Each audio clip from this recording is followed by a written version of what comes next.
If you thought the insults hurled between North Korea and the United States couldn't get any more ridiculous, then this week set a new standard in farce.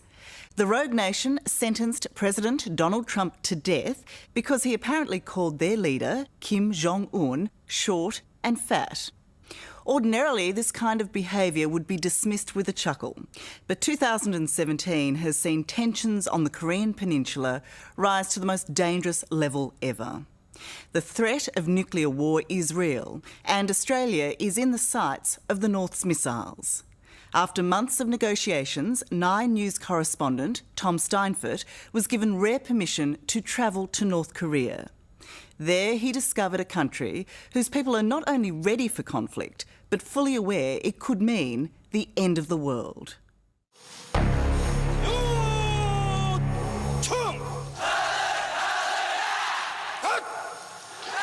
This is North Korea as it projects itself to the world.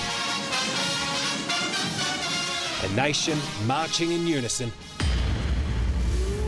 ready to defend its leader at all costs.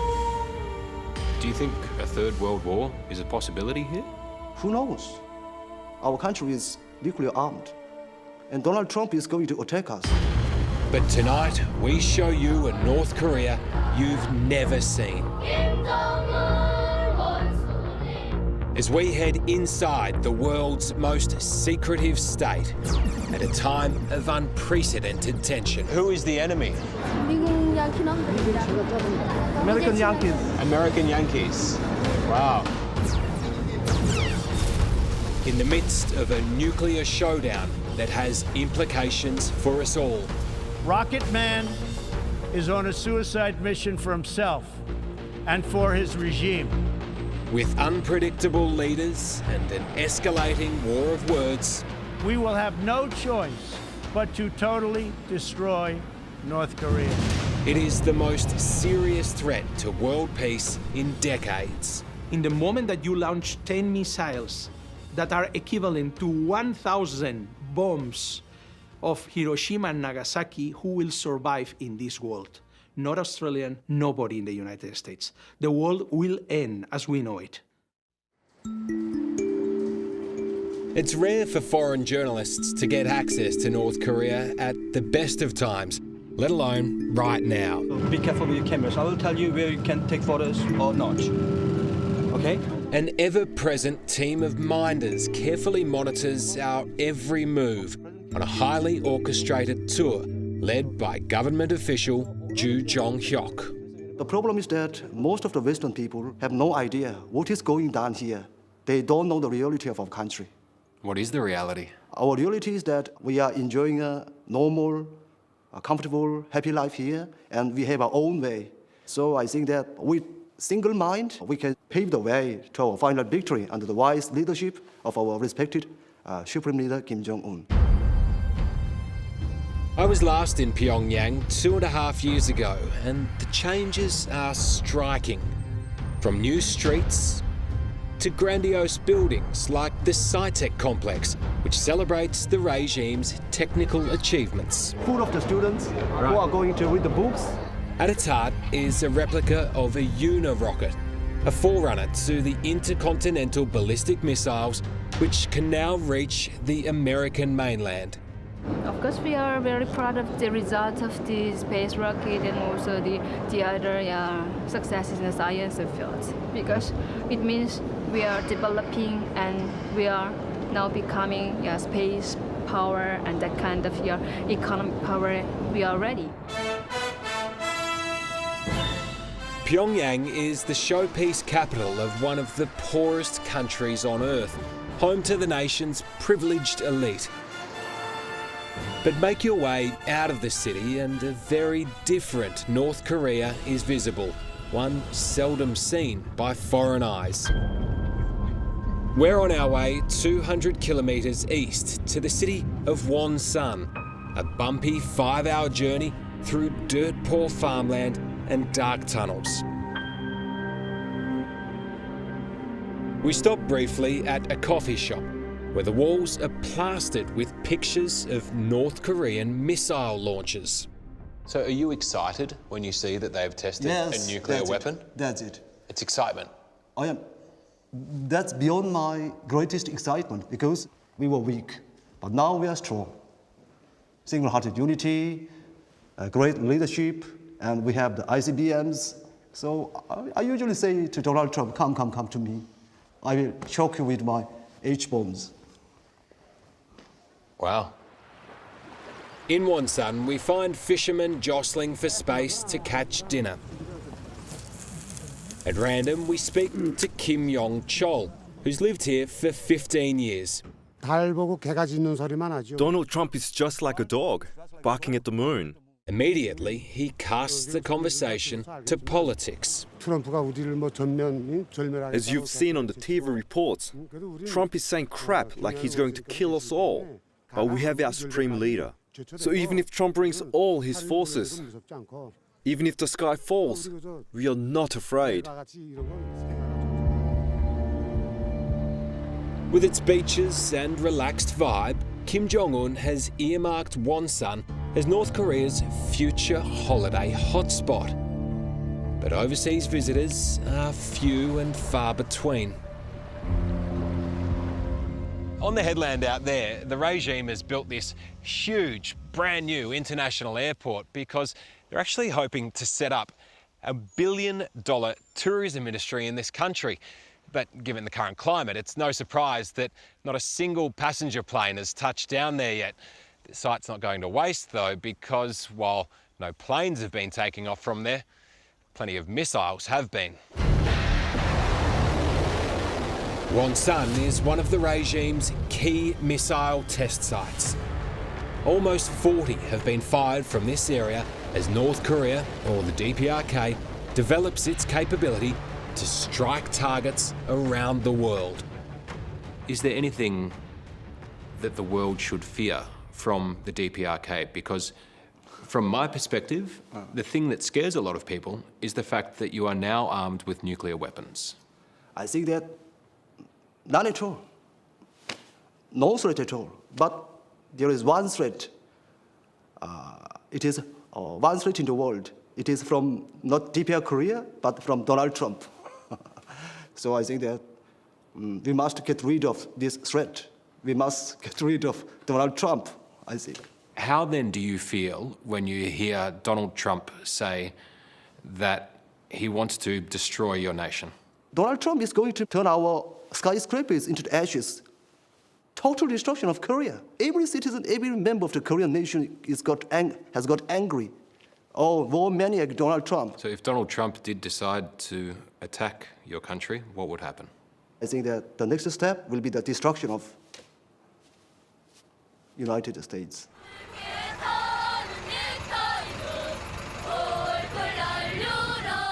No matter how old or young, everyone here marches to the beat of the regime. North Korea's brightest students are rewarded with a stay at the Songdo-won Children's Camp. There's plenty of fun on offer, from football to rowboats. They don't seem very sure of the Australian guy. But like kids everywhere, they can't get enough of video games. What are you teaching these boys? Do you teach them the technique? I teach guerrilla warfare, the tactics Kim Il-sung used to vanquish the Japanese army. What's striking is that the children also see these games as practice for war. What do you like about this game? I'm so happy to kill Americans. So you dream this is an American that you're shooting? Americans and Japanese and South Koreans, they are the enemy of the Korean people. Time and again, we are shown the carefully staged performances of Pyongyang's most talented students. There's a rigid discipline to growing up here that's hard to understand as an outsider. Good afternoon, everyone. At Pyongyang's Foreign Studies University, students learn English from tapes with a distinctly American accent. As you all know, our class project was to investigate some unconventional styles of housing We're allowed to speak to classmates Ik-hyun Rim and Lee So-hyun, although our minders insist we avoid anything political. What changes have you seen in Pyongyang over the last couple of years? Under the wise leadership of the respective Supreme Leader Kim Jong-un, our country has changed into a very luxury and modern country. And yeah, in the last couple of years, there are many miracles changing our country into a prosperous country. Yeah. And our people are enjoying benefits of socialism. But one seemingly simple question is much harder to answer. For you learning here, you come to the foreign studies. What is it about the rest of the world that interests you so much? Rest of the world? All the other countries, you know, foreign countries. What are you interested in from foreign countries?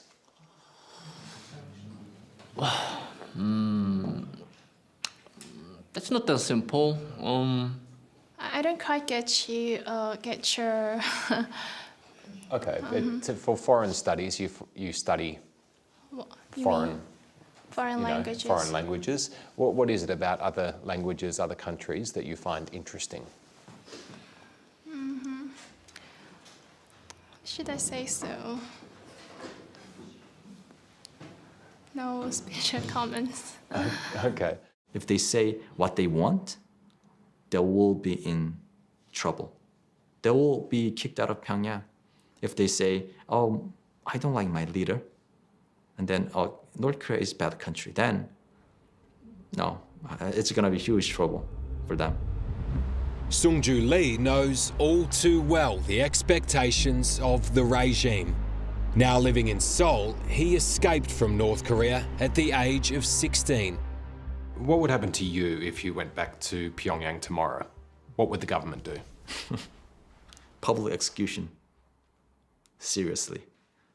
Because, I mean, I'm talking about North Korea now, right, with you. This will be on TV. So this interview will be shown in North Korea and they'll say this man's a disgrace. Exactly. I mean, if I go back to North Korea, first of all, North Korean government maybe torture me, and then they force me to announce a certain kind of a script written by the government. You don't seem scared by this. Well, actually, somebody has to tell this. I mean, the truth. I mean, the North Korean government tried to hide the truth.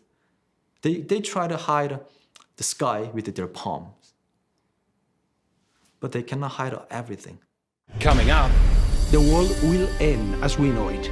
But isn't that madness? What is the North's master plan? Just over the border from here, North Korea has more than 10,000 rocket launchers ready and aimed. The US military on high alert. If war broke out tomorrow, are you guys ready to go? I believe we are. And the South living under constant threat. You must dread the day that you might have to actually put one of these on. That's next on 60 Minutes.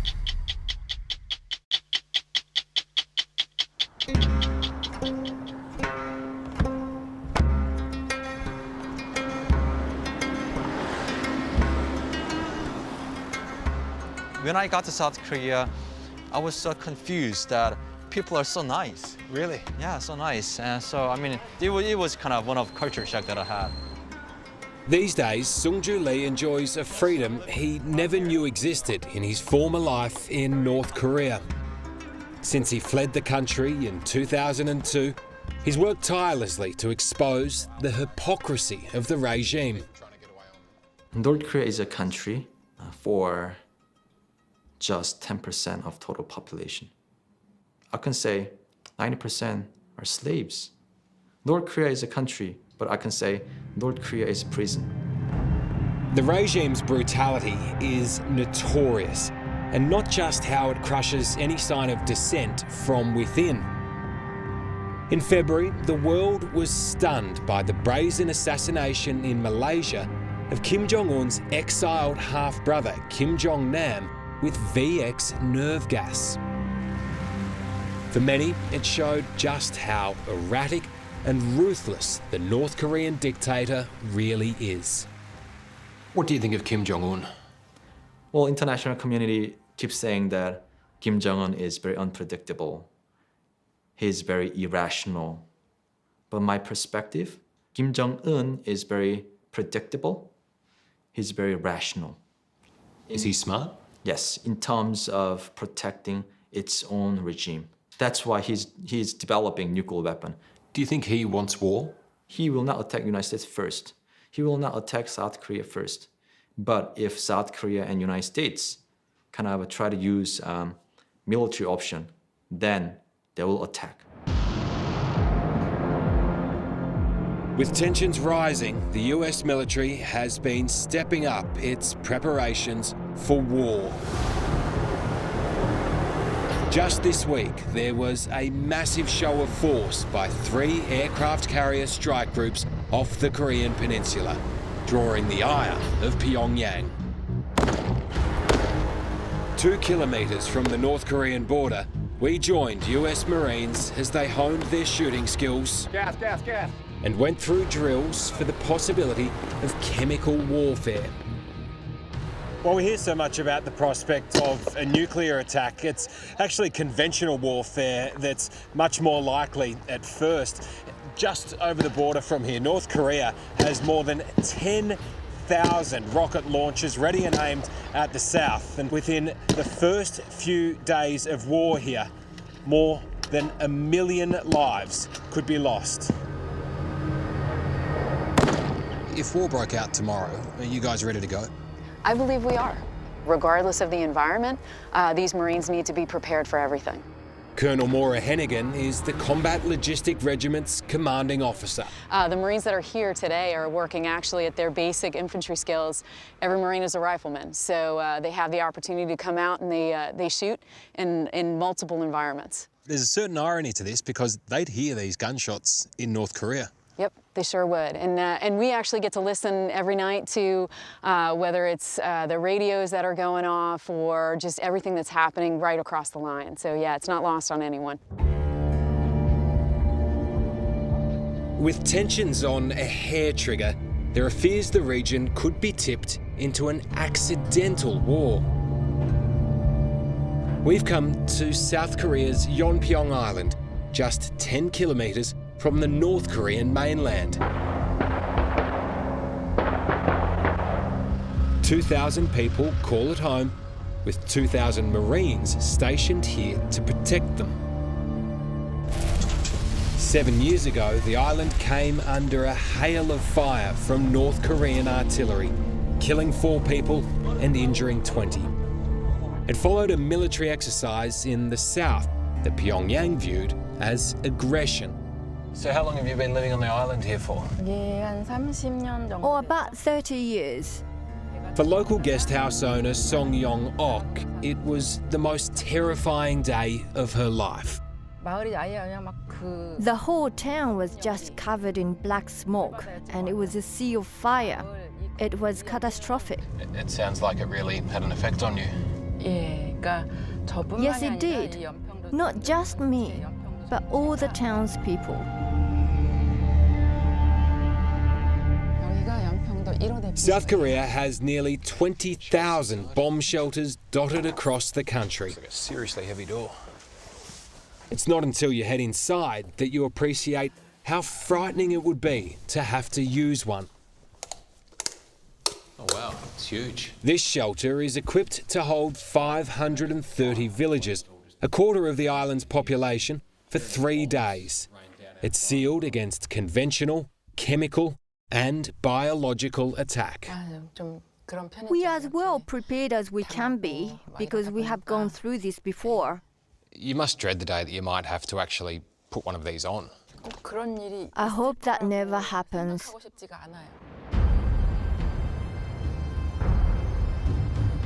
We've heard so many threats from Kim Jong-un and Donald Trump. Does that make you worry sometimes about your safety here? I don't feel completely safe.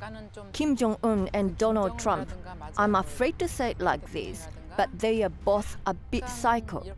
Neither of them seem like normal people to me. Kim Jong-un, our leader, is just doing the only thing that a small country, a tiny country with 25 million people, can do to secure its survival. Its only life insurance is nuclear deterrence. Hello. Alejandro Cardebanos is North Korea's unofficial spokesman outside of the Hermit Kingdom. He was my guide last time I visited North Korea. This time, I have to catch up with him in Barcelona after the Spanish government slapped him with a travel ban.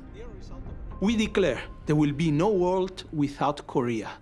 If DPRK, if North Korea is attacked nuclearly by the United States, the answer will be nuclear as well. So you'll just destroy the world? Is the United States the one that will destroy it by launching a nuclear attack? Or North Korea? We just answer. In the moment that you launch 10 missiles that are equivalent to 1,000 bombs of Hiroshima and Nagasaki, who will survive in this world?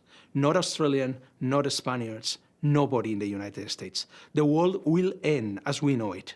But isn't that madness? The madness is the United States to try to conquer the world and try to destroy other societies. The madness is to act as an emperor and the other countries serving that emperor and contributing troops and money for the end of the world. That's the madness.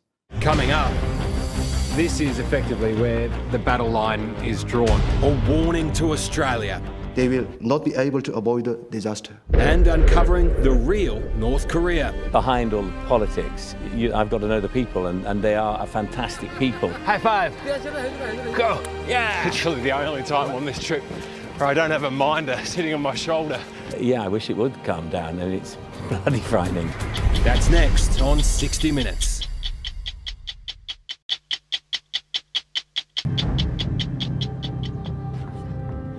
In North Korea, You can take photos.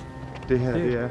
we visit the demilitarized zone that separated this divided peninsula for more than 60 years. They are the flags of the countries which attended in Korean War under the name of UN, following US. Here, rival soldiers eyeball one another at what's regarded as the most dangerous border in the world.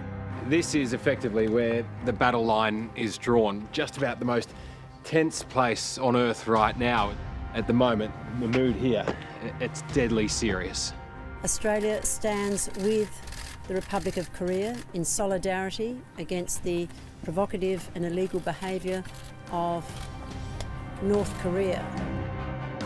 Just a few weeks before our visit, the Australian Foreign and Defence Ministers stood at the southern side in a move that infuriated Pyongyang.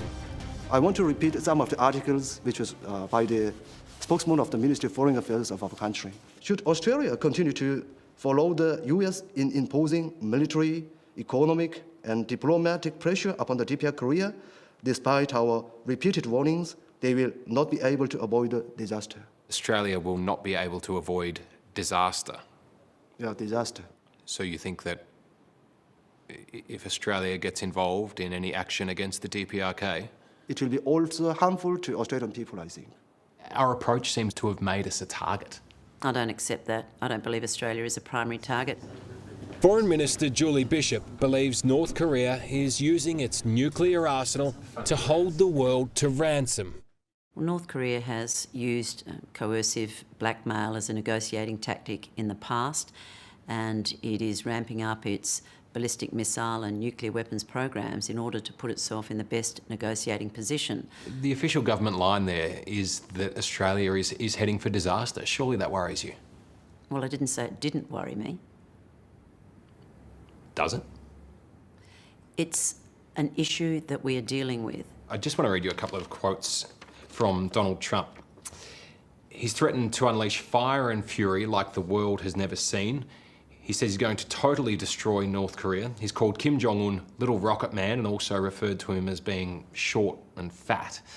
Is that really the kind of diplomacy you want to hitch your wagon to?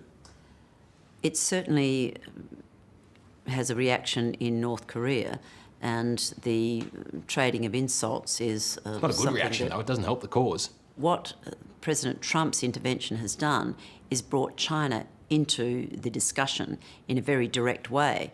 And I believe that that will be part of the most successful strategy we've seen to date. So you think that language is actually beneficial? I said that, I'll use my words, the language has made Beijing recalculate its strategy, its risk, and now China is deeply involved, and I believe that is beneficial.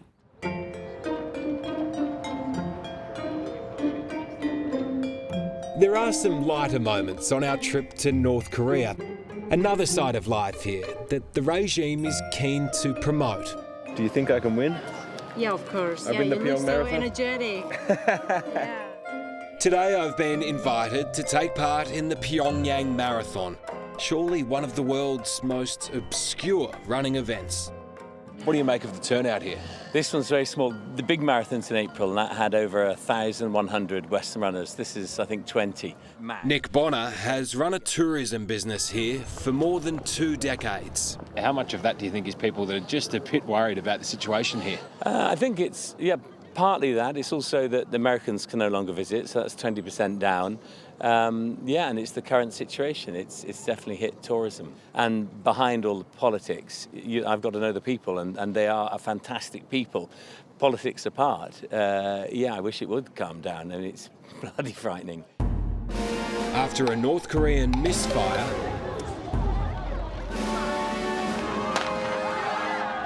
we pound the pavements of Pyongyang.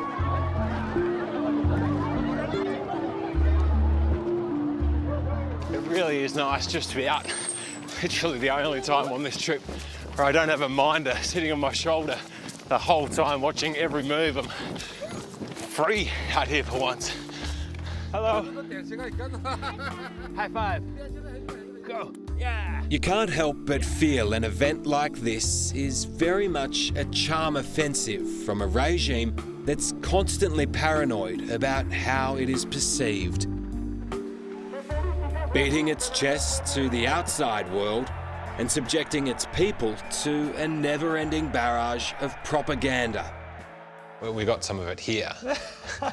Oh my, they still produce this kind of rubbish? It was everywhere. Oh my God, it's, Do you mind having Crazy. translating some of this for us? North Korean defector Sung-ju Lee grew up seeing this kind of material every day. We killed USA, and our target is USA. And this is the end of our enemy. But this is just part of their everyday life, isn't it? Growing up with this imagery of the US getting slaughtered. Yeah, exactly. I mean, this is not just postcard. This is in the textbook. The textbook. In every shop window. Yeah, of course. I mean, that's North Korea. That's kind of the way. I mean, the way to brainwash people. Before we go, Sung-ju Lee has something to show me. His 2 dogs, Peaceful and Unification. Symbols of hope that one day the 2 Koreas will be reunited. Sung-ju Lee believes if change is to come, it must be from within. If international community attack North Korea, the people will stick together around its leader, and then they will fight until the last person exists. Military intervention cannot be solution, but my solution is to send information. Give them power, give them information, and then make them choose their future. So don't bombard North Korea with missiles, bombard them with information and knowledge. Yes. I mean, knowledge has power. It's stronger than weapon.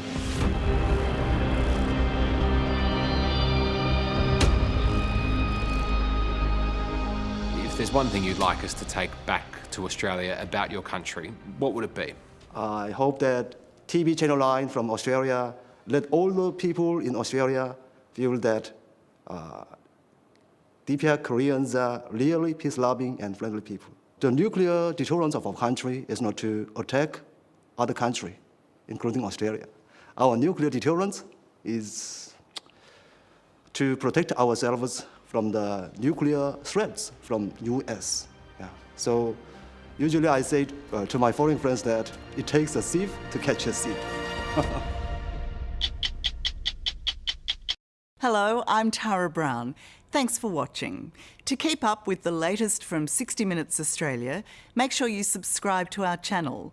You can also download the 9Now app for full episodes and other exclusive 60 Minutes content.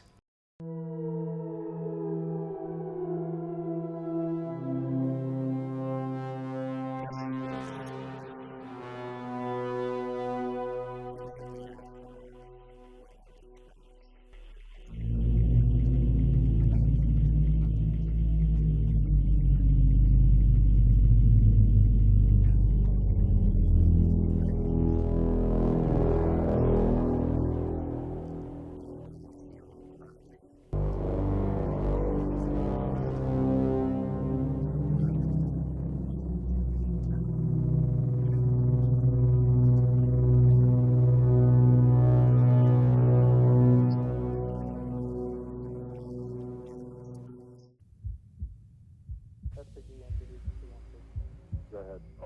What are you showing, folks? We are T-minus 30 seconds. Initiate systems check. Musculoskeletal system. Musculoskeletal system is go. Neurovestibular system. Neurovestibular system, go. Cardiopulmonary system. Cardiopulmonary system, go. Cardiovascular system. Cardiovascular system, go. All systems are go. We are T-minus 10, 9, 8, 7, 6, 5, 4, 3, 2, 1. We have liftoff. We have liftoff. Early in 1959, a team of 7 engineer test pilots was selected for Project Mercury. Following their selection, the men reported for duty with NASA's Space Task Group at Langley Field, Virginia. Their training, which has been in progress since April 27, 1959, includes both academic classroom instruction and practical experience in training devices across the country.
When we first went into space, no one knew how the human body would react to space flight. We wondered if we could survive in weightlessness. And we wondered if we could work in space. Okay, I'm out. Okay, now, close the ring. Hi, welcome aboard the Space Shuttle Columbia and Space Lab Life Sciences 1. After 10 years of flying space shuttle missions, we're becoming accustomed to the strange things that can happen in space. The human body is much like the shuttle. It is a very complex, sophisticated piece of living machinery that relies on several subsystems to perform its mission. Since there aren't a lot of visual references in space, the shuttle has a guidance system that helps keep us in the proper position. We have a guidance system in our bodies too. It's called the neurovestibular system, and it's what keeps our bodies in the proper orientation on Earth. The neurovestibular system is very sensitive to gravity. In fact, it's gravity that makes it work. Deep inside our inner ear, in the vestibular organ, are thousands of tiny hairs. Resting on top of these hairs are microscopic clumps of crystals called otoliths. on Earth, gravity pulls the otoliths in different directions according to the type of activity we're doing. This in turn bends the tiny hairs, sending messages that tell the brain we're hanging upside down, accelerating, or any other sensation that has to do with body movement.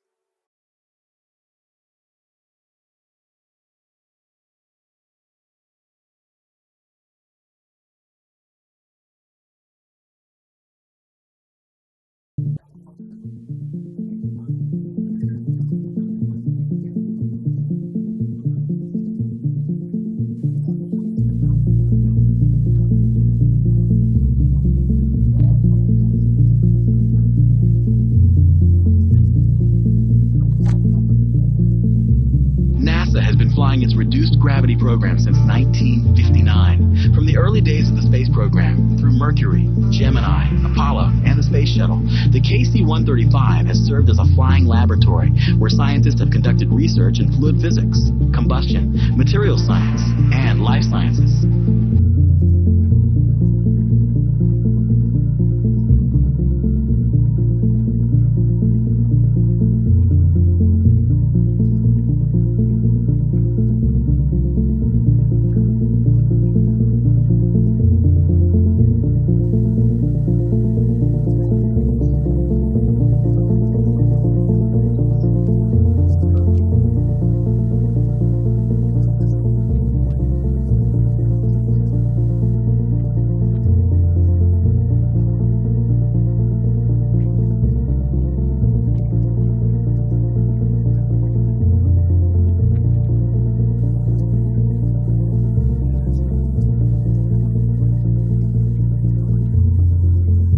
It's a pretty impressive sight.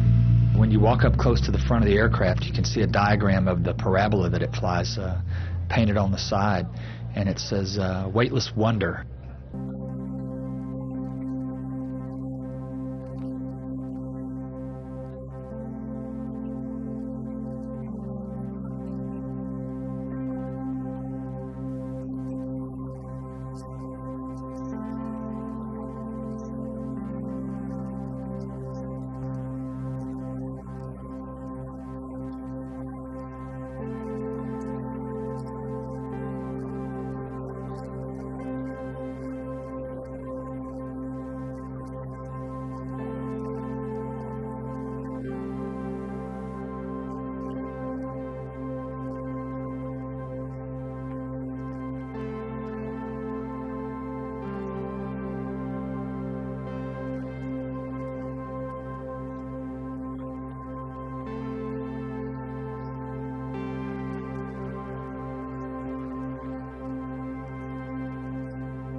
Oh, that involves some of the, I guess you'd call it the weirdest training we ever did. Spacecraft, you're dealing with a new medium now. You're not dealing with airflows.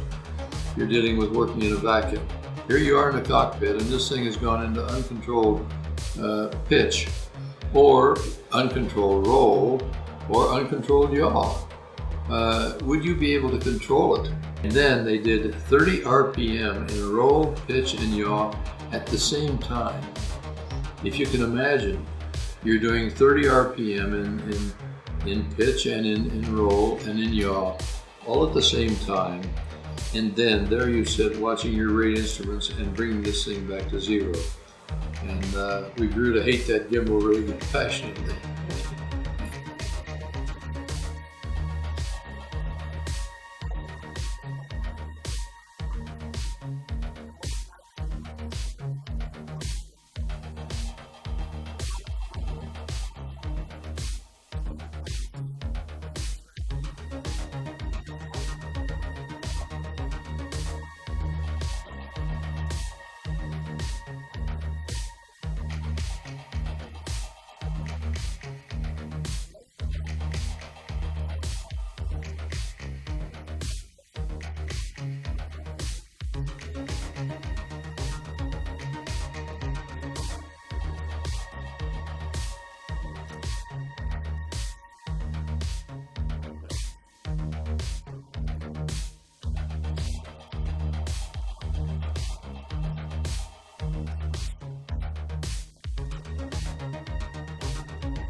I am John Glenn, one of our astronauts who is preparing for our first manned ballistic flights into space. Naturally, all of us take a very deep personal interest, needless to say, in the Mercury capsule here, that one of us will ride one of these days into space.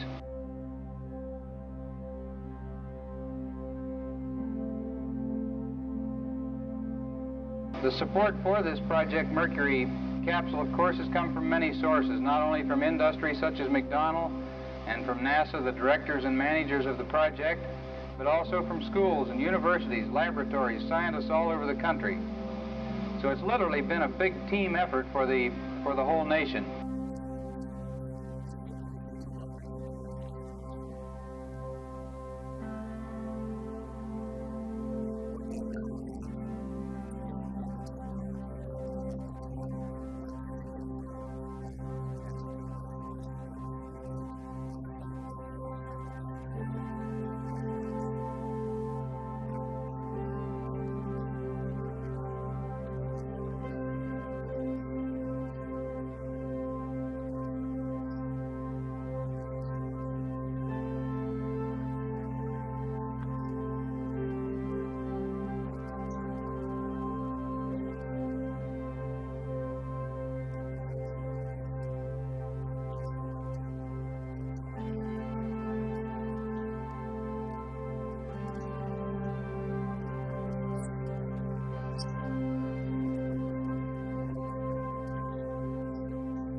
As I mentioned, in 2.5 years, we have come to this point where we are preparing now this particular capsule for its final tests, following which we'll take it down to the pad and mate the capsule here on top of the booster in preparation for an actual space mission with one of us in the cockpit that you can see behind me here.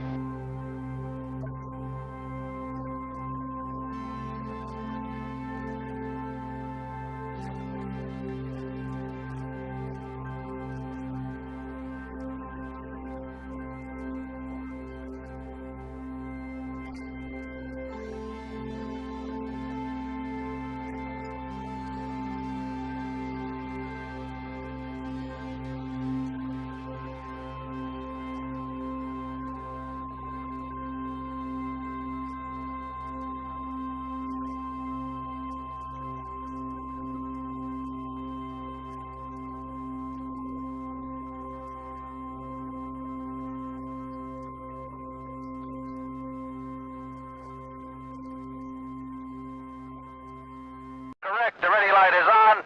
Eject Mercury umbilical. Oil evacuate. Mercury umbilical clear. Mercury evacuate. Lights on. All recorders too fast. T-minus 18 seconds and counting engine start. May the wee ones be with you, Thomas. Good Lord, ride all the way.